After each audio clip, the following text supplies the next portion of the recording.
Oh my god. That's all I can say. Hey, I'm Amy and welcome back. Finally saw Bad Times at the El Royale. I know it's only like opening night of it or whatever, but I have been so excited for this movie ever since they released the first teaser trailer. Don't even remember when that was, but this movie has had me so excited. The cast is so amazing. Like, Jeff Bridges, number one, had me super excited for this. And then Chris Hemsworth was second on there. And then, of course, like, John Hamm. Oh.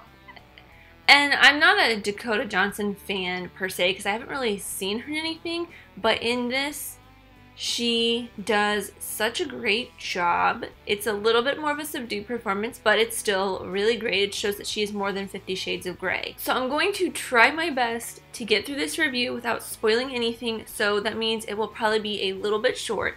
But I also feel like this is a movie, and this is probably going to spoil my score for this, but as you could probably tell already, you already know what my score is going to be for this. I really feel like I need to watch this movie again. Like, I feel like I need to watch this a couple more times, knowing what I know, to really get a full grasp of all of this, because I went into this movie very excited for it, mostly for the cast, but also like 50% for the cast and then 50% just to see what this movie was about, because I did not get anything from the trailers of what this movie was going to be about.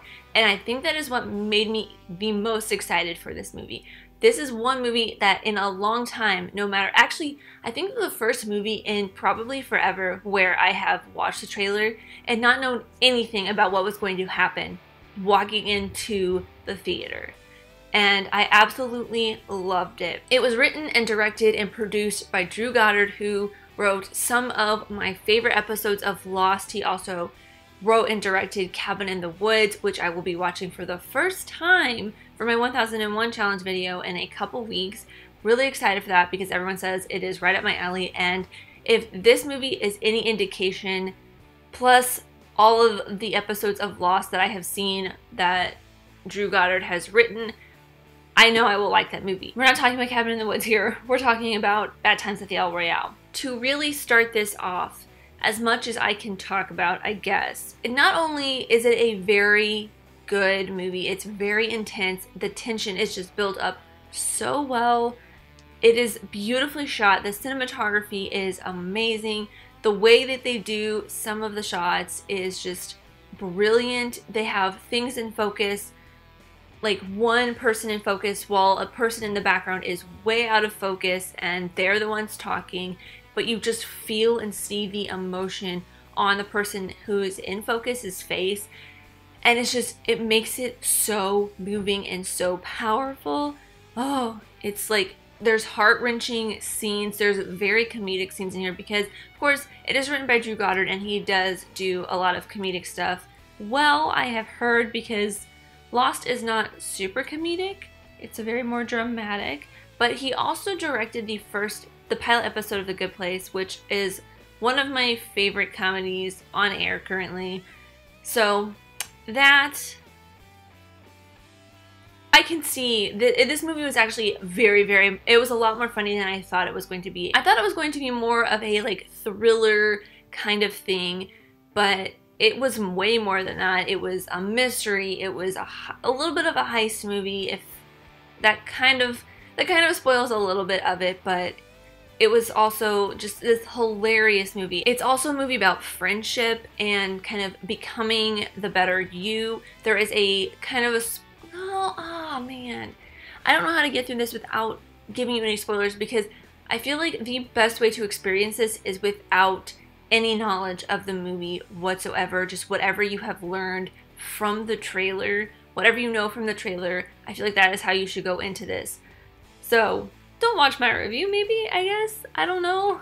Just know that it's really good. I don't want to spoil anything. Oh my gosh. So I guess not to spoil anything, I will talk about the cast. First off is Jeff Bridges. He has, his performance is, it's not like the strongest performance I've ever seen him do, but actually, you know what? in a lot of places throughout this movie. It is very strong. It is a very strong, very moving, very powerful performance from Jeff Bridges. Cynthia Erivo plays a little bit of the main character, but my favorite character kind of flip-flopped throughout the entire thing depending on where they were in the film, like what point they were within the movie. But her character throughout the entire thing remained a constant favorite of mine. And there are some scenes where she is so strong, so powerful, and it made me want to go see Widows even more because I know that she's going to be in that. And I am just really excited to see what she's going to do in that, with Steve McQueen behind her, who pulls great, powerful performances from all of his actors. Not to mention, she is going to be in that with Viola Davis, who is another amazing actress. And I feel like the two of them are going to pull off some really powerful performances. But Cynthia Erivo's role in this was probably my favorite part. There are a lot of twists and turns that you do not see coming. There are a surprising amount of jump scares that probably aren't intentional, but we all know that I'm not a fan of horror because I get scared very easily, so I'm a little jumpy, but there were a lot of jump scares. I think I said that it feels a little long. No, I have not said that yet. That wasn't my Stardust reaction. You can check that out on my Stardust, but it does feel a little long in places. Like, sometimes it feels like it's dragging out a little bit, but at the same time, you really enjoy how, well, at least I did, I really enjoyed how they dragged it out, especially at the beginning, because they play this background music that really builds up the tension, and you are trying to figure out, you know something's not quite right, and you're trying to figure out what it is. And throughout the good first half of the movie, you're really just trying to figure out what is going on, who everybody is, and what is happening at this hotel. And it's just crazy and intense. And speaking of the suspenseful music throughout, the first probably 5 minutes of this movie, the like cold open of this movie, it just right off the bat, you see the amazing cinematography, but you also really get a good sense of how the sound design is going to be for this. You really get a very three-dimensional sound because there is this scene, and it's just kind of a static scene. The camera is static and there's something going on within the scene, like within the frame, and you hear a radio turn on and you hear people walking outside and you hear other things happening throughout the scene, but and maybe it's just the theater I was in, I didn't see it in any special way, it was just normal digital theater that you would go to.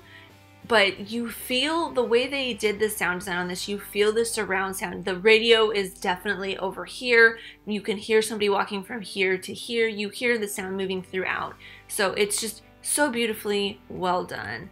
And ooh, I kind of skipped over some other cast members in this. Chris Hemsworth was, and this is not kind of a spoiler because it is in the trailer, he is very creepy and he plays it very well. I think it was really fun for him to play this role. You can tell he had a lot of fun with it. And who else? Jon Hamm was, well, I feel like if I say anything about Jon Hamm's character, it's going to spoil a little bit of the movie. So I'll just say that Jon Hamm's character gave a great performance. He gave a great performance, and you really felt just at the beginning of the movie, you just really did not like his character. And Nick Offerman is in this. I wouldn't say it's my favorite Nick Offerman performance. I mean, he does Ron Swanson so much better. And who else is in this? Dakota Johnson.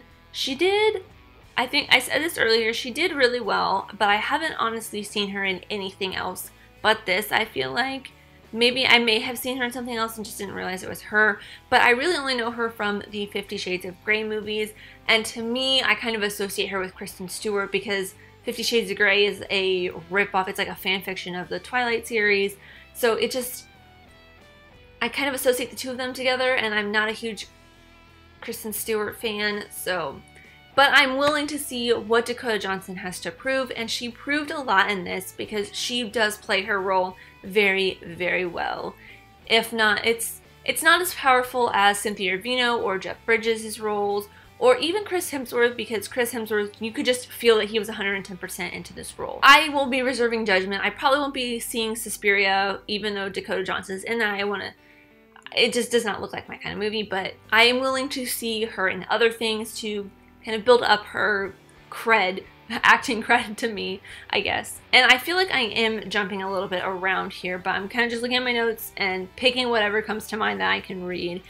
This goes a little bit along with the cinematography. The stylization and editing of this movie is very interesting. It's very different. The way they interweave all of these different people's storylines together is super cool. You kind of feel like you do feel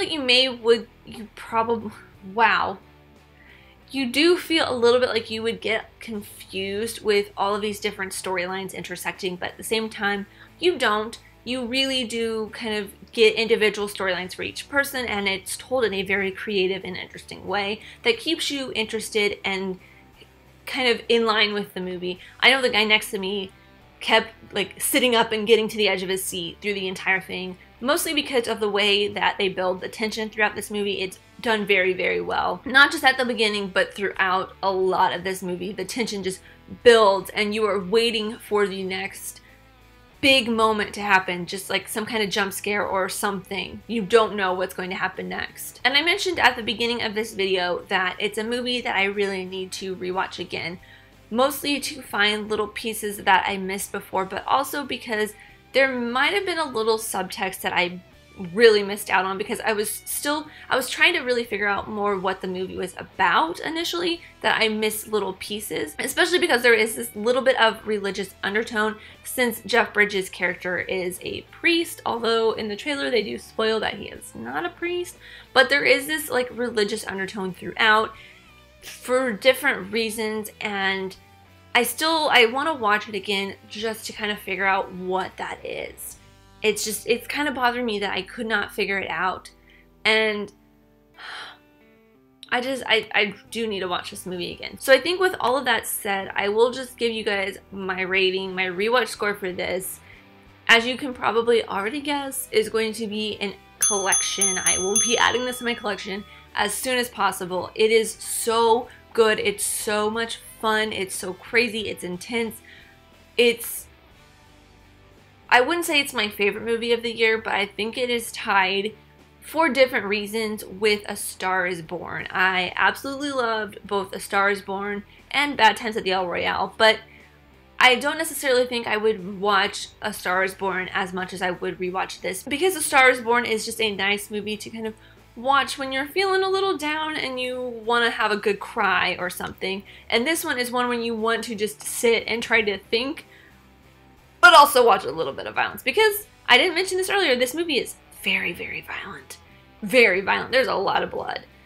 But in the end, it's really fun, especially if you want a movie that you just will make you think, will make you question everything, which I think is a little bit into the religion parts of this. It makes you kind of question. It's a little bit philosophical. So that is everything I have for Bad Times at the El Royale. Please let me know in the comments down below what you guys thought of this. Did you enjoy it? Did you not? I want to know, because I haven't heard anything bad about this movie yet. Please do not leave any spoiler comments, because I don't want to spoil this for anybody else. I feel like it's such a great movie to go into unspoiled. But thank you guys so much for watching. I really truly do appreciate every single one of you. Let me know who you are in the comments down below, and let's be friends. If you enjoyed this, leave a like and subscribe if you're new, because I love talking all things movies, TV shows, filmmaking, film history, all that fun stuff. And I'll see you next time. Bye!